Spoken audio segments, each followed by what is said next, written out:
First tonight, just days after being sentenced to life in prison for murdering her ex-husband in Missouri, a woman here from Aurora now faces charges in Arkansas. That's where she's accused of killing another person.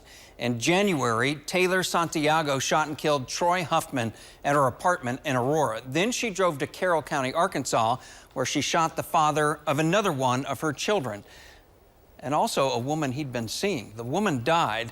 The new charges in Arkansas include capital murder and endangering the welfare of a child. A judge